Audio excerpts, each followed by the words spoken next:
ದೇವರ ಪರಿಶುದ್ಧ ನಾಮಕ್ಕೆ ಸ್ತೋತ್ರ ಉಂಟಾಗಲಿ. ದೇವರು ಕೊಟ್ಟಂತ ಮತ್ತೊಂದು ದಿನಕ್ಕಾಗಿ ನನ್ನ ಮಹಿಮೆಯನ್ನು ಸಲ್ಲಿಸುವಂತನಾಗಿದ್ದೇನೆ. ಪ್ರತಿದಿನವೂ ದೇವರೊಂದಿಗೆ ಸಮಯವನ್ನು ಕಳೆಯುವಾಗ ಒಂದು ಸಂತೋಷ, ಒಂದು ಸಮಾಧಾನ ನಮ್ಮಲ್ಲಿ ಉಂಟಾಗುವಂಥದ್ದಾಗಿದೆ. ಫಿಲಿಪ್ಪಿ 4:13 ವಚನದಲ್ಲಿ ಪೌಲನು ಹೀಗೆ ಹೇಳುತ್ತಾನೆ, ನನ್ನನ್ನು ಬಲಪಡಿಸುವ ಆತನು ಇದ್ದುಕೊಂಡು ಎಲ್ಲಕ್ಕೂ ಶಕ್ತನಾಗಿದೆ. ಅಪೊಸ್ತಲ ಪೌಲನು ಯೇಸುವನ್ನು ಕಂಡುಕೊಳ್ಳುವಾಗ, ಸತ್ಯವನ್ನು ಕಂಡುಕೊಂಡಾಗ, ತನ್ನ ಜೀವಿತದ ಒಂದು ಮಾರ್ಪಾಟು, ಒಂದು ಬದಲಾವಣೆಯನ್ನು ಬಂದಾಗ, ಕ್ರಿಸ್ತನ ಒಂದು ಮಾರ್ಗದಲ್ಲಿ ಅವನು ನಡೀಲಿಕ್ಕೆ ಪ್ರಾರಂಭಿಸಿದಾಗ, ಯೇಸು ಅವನನ್ನ ತನ್ನ ರಾಜ್ಯದ ಮಹಿಮೆಗಾಗಿ ಉಪಯೋಗಿಸಲು ಪ್ರಾರಂಭಿಸಿದನೆಂಬುದಾಗಿ ನಾವು ಗಮನಿಸುತ್ತೇವೆ. ಪೌಲನು ನಾನಾ ಕಷ್ಟಗಳನ್ನು ಅನುಭವಿಸಿದ, ಕ್ರಿಸ್ತನ ನಿಮಿತ್ತವಾಗಿ ಅನೇಕ ಹಿಂಸೆಗಳಿಗೆ ಒಳಗಾದ, ಅನೇಕ ಅವಮಾನಗಳಿಗೆ, ನಿಂದನೆಗಳಿಗೆ, ಸೆರೆಯಲ್ಲಿ ಅವನು ಬಂಧಿಸಲ್ಪಟ್ಟವನಾಗಿ ಕ್ರಿಸ್ತನ ನಿಮಿತ್ತವಾಗಿ ಬಾಧೆಗಳನ್ನು ಅನುಭವಿಸಿದಾಗ, ಆದರೂ ಪೌಲನು ಹೇಳುವಂತಹ ಮಾತು, ಕ್ರಿಸ್ತನಲ್ಲಿದ್ದುಕೊಂಡು ಎಲ್ಲಕ್ಕೂ ಶಕ್ತನಾಗಿದ್ದೇನೆ. ಪ್ರಿಯರೇ, ಇವತ್ತು ನಾವು ಕ್ರಿಸ್ತನಲ್ಲಿ ಜೀವಿಸುವಾಗ ದೇವರು ನಮಗೆ ತನ್ನ ಬಲವನ್ನು ಕೊಡುತ್ತಾನೆ. ದೇವರ ವಾಕ್ಯದ ಪ್ರಕಾರವಾಗಿ ಮನುಷ್ಯನು ರೊಟ್ಟಿ ತಿಂದ ಮಾತ್ರದಿಂದ ಬದುಕುವುದಿಲ್ಲ, ದೇವರ ಬಾಯಿಂದ ಹೊರಡುವಂತಹ ಪ್ರತಿಯೊಂದು ಮಾತ್ರದಿಂದಲೂ ಬದುಕುತ್ತಾನೆ. ಪ್ರಿಯರೇ, ಇವತ್ತು ನಾವು ಬದುಕುತ್ತಾ ಇರುವಂಥದ್ದು ದೇವರ ಒಂದು ವಾಕ್ಯ. ದೇವರ ವಾಕ್ಯ ನಮಗೆ ಬೇಕು. ಅಂದ್ರೆ ಇದು ಶಾರೀರಿಕ ಸಂಬಂಧಪಟ್ಟಂತಹ ವಿಷಯವಲ್ಲ, ಆತ್ಮಿಕವಾಗಿ ಸಂಬಂಧಪಟ್ಟಂತಹ ವಿಷಯಗಳು. ನಾನು ಆತ್ಮಿಕವಾಗಿ ಬಲಗೊಳ್ಳಬೇಕು, ಎಲ್ಲದಕ್ಕೂ ಶಕ್ತನಾಗಬೇಕು, ಎಲ್ಲವನ್ನನ್ನು ಜಯಿಸಬೇಕು. ಪೌಲನು ಆತನು ಜಯಿಸಿದ ಹಾಗೆ ಇವತ್ತು ನನ್ನ ಜೀವನದಲ್ಲಿ ಬರುವಂತಹ ಎಲ್ಲ ಹಿಂಸೆಗಳು, ಹೋರಾಟಗಳು, ಕಷ್ಟಗಳು, ಸಂಕಟಗಳು, ವೇದನೆಗಳನ್ನ ನಾನು ಜಯಿಸಬೇಕೆಂಬುದಾಗಿ ಹೇಳಿಕೊಳ್ಳುವಾಗ ಆತನಲ್ಲಿ ಇದ್ದುಕೊಂಡು ನಾನು ಜೀವಿಸಬೇಕು. ಅಂದ್ರೆ ವಾಕ್ಯದಲ್ಲಿ ನಾನು ನೆಲೆಗೊಳ್ಳುವಂತನಾಗಿರಬೇಕು. ಯೇಸು ಕ್ರಿಸ್ತನ ಆತನು ಹೇಳಿದ ಪ್ರಕಾರವಾಗಿ, ನೀವು ನನ್ನಲ್ಲಿ, ನಾನು ನಿಮ್ಮಲ್ಲಿ ನೆಲೆಗೊಂಡು ಏನು ಬೇಕಾದ್ರೂ ಬೇಡಿಕೊಳ್ಳಿ, ನೀವು ಹೊಂದಿಕೊಳ್ಳುತ್ತಾರೆ ಎಂಬುದಾಗಿ. ಪ್ರಿಯರೇ, ಇವತ್ತು ಕ್ರಿಸ್ತನಲ್ಲಿ ನಾವು ಎಲ್ಲದಕ್ಕೂ ಶಕ್ತರಾಗಿದ್ದೇವೆ. ದೇವರ ವಾಕ್ಯದ ಹೇಳುವ ಪ್ರಕಾರವಾಗಿ ಇವತ್ತು ದೇವರ ವಾಕ್ಯದಲ್ಲಿ ನಾವು ಜೀವಿಸಲಿಕ್ಕೆ ನಾವು ಪ್ರಯತ್ನ ಮಾಡುವಾಗ, ದೇವರ ವಾಕ್ಯ ಓದಿದ ಪ್ರಕಾರವಾಗಿ ನಡೆಯಲಿಕ್ಕೆ ನಾವು ಪ್ರಯತ್ನವನ್ನು ಮಾಡುವಾಗ, ದೇವರು ತನ್ನ ಬಲವನ್ನು ನಮಗೆ ಕೊಡುವನಾಗಿದ್ದಾನೆ. ಪ್ರಿಯರೇ, ಇಲ್ಲಿ ಶಕ್ತನಾಗಿದ್ದೇನೆ ಎಂಬುದಾಗಿ ಹೇಳಿಕೊಳ್ಳುವಾಗ, ಒಂದು ಕಡೆ ನನಗೆ ಬಲಹೀನತೆ ಇದೆ, ಒಂದು ಕಡೆ ನನಗೆ ಹೋರಾಟ ಇದೆ, ಒಂದು ಕಡೆ ನನಗೆ ಸಂಕಟ ಇದೆ, ಒಂದು ಕಡೆಗೆ ನೋವಿದೆ, ಒಂದು ಕಡೆ ಬಾಧೆ ಇದೆ, ಒಂದು ಕಡೆ ಕಣ್ಣೀರಿದೆ, ಅನೇಕ ವಿಧವಂತಹ ಸಮಸ್ಯೆಗಳೇ.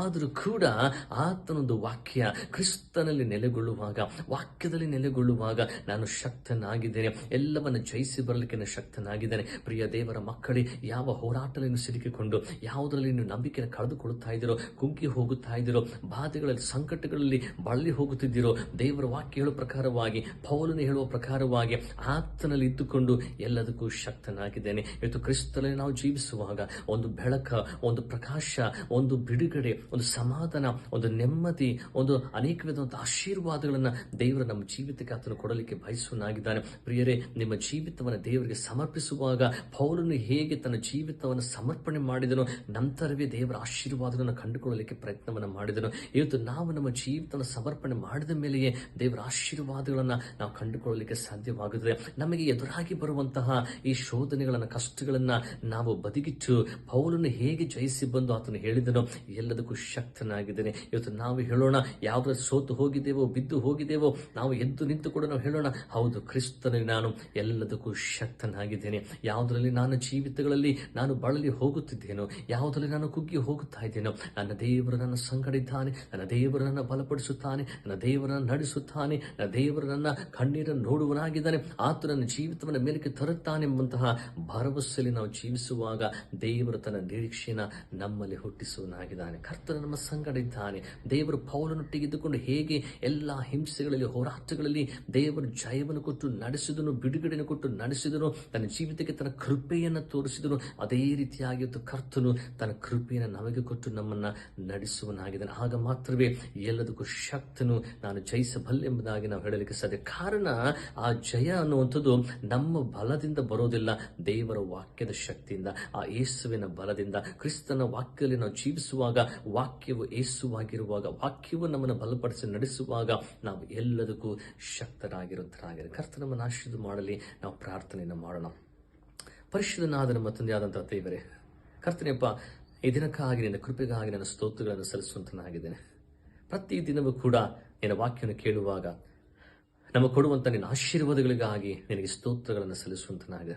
ಅಪೊಸ್ತಲ ಪೌಲನು ಹೇಳಿದ ಪ್ರಕಾರವಾಗಿ ಆತನಲ್ಲಿದ್ದುಕೊಂಡು ಎಲ್ಲದಕ್ಕೂ ನಾನು ಶಕ್ತನಾಗಿದ್ದೇನೆ. ಪ್ರಿಯರೇ, ಇವತ್ತು ನಿನ್ನಲ್ಲಿದ್ದುಕೊಂಡು ನಾವು ಎಲ್ಲದಕ್ಕೂ ಶಕ್ತರಾಗಿದ್ದೇವೆ. ಒಂದು ಕಡೆ ಹೋರಾಟಗಳು, ಸಂಕಟಗಳು, ನೋವುಗಳು ನಮ್ಮ ಜೀವಿತದಲ್ಲಿದ್ದರೂ ಕೂಡ ಇವೆಲ್ಲವೂ ಕೂಡ ತಾತ್ಕಾಲಿಕವಷ್ಟೇ ಸ್ವಾಮಿ. ಇವೆಲ್ಲವೂ ಕೂಡ ಸ್ವಲ್ಪ ಕಾಲ ಅಷ್ಟೇ. ಆ ಕಷ್ಟಗಳು ತೀರಿ ಹೋದ ನಂತರವಾಗಿ ನೀನು ಕೊಡುವಂಥ ಸಂತೋಷ, ನೀನು ಕೊಡುವಂಥ ನೆಮ್ಮದಿ, ನೀನು ಕೊಡುವಂತಹ ಬಲಕ್ಕಾಗಿ ನಿನಗೆ ಸ್ತೋತ್ರಗಳನ್ನು ಸಲ್ಲಿಸುವಂತನಾಗಿದೆ ಸ್ವಾಮಿ. ಈ ವಾಕ್ಯ ಕೇಳ್ತಿರುವಂಥ ಎಲ್ಲ ಕುಟುಂಬಗಳಲ್ಲಿ ಸಮಾಧಾನವನ್ನು ಕೊಡು. ಎಲ್ಲದಕ್ಕೂ ಶಕ್ತರಾಗಿ ನಿಲ್ಲಲಿಕ್ಕೆ, ಎಲ್ಲವನ್ನ ಜಯಿಸಲಿಕ್ಕೆ ನಿನ್ನ ಕೃಪೆಯನ್ನು ದಯಪಾಲಿಸು. ಸೈತಾನ ತಂದು ಹಾಕುವಂಥ ಎಲ್ಲ ಹೋರಾಟಗಳಲ್ಲಿ ಬಿಡುಗಡೆಯನ್ನು ಕಾಣಲಿಕ್ಕೆ ನಿನ್ನ ಕೃಪೆಯನ್ನು ಕೊಟ್ಟು ನಡೆಸಿಕೊಡಬೇಕಾಗಿ ಯೇಸುವಿನ ನಾಮದಲ್ಲಿ ನಂಬಿಕೆಯಿಂದ ಬೇಡಿ ಹೊಂದಿದ್ದೇವೆ ನಮ್ಮ ತಂದೆಯಾದಂತಹ ದೇವರೇ, ಆಮೆನ್. ಕರ್ತನು ನಿಮ್ಮನ್ನು ಹೇರಳವಾಗಿ ಆಶೀರ್ವಾದ ಮಾಡಲಿ. ನಮ್ಮ ಚಾನಲ್ಗೆ ಸಬ್ಸ್ಕ್ರೈಬ್ ಮಾಡಿ, ಶೇರ್ ಮಾಡಿ. ಕರ್ತನು ನಿಮ್ಮನ್ನು ಹೇರಳವಾಗಿ ಆಶೀರ್ವಾದ ಮಾಡಲಿ. God bless you.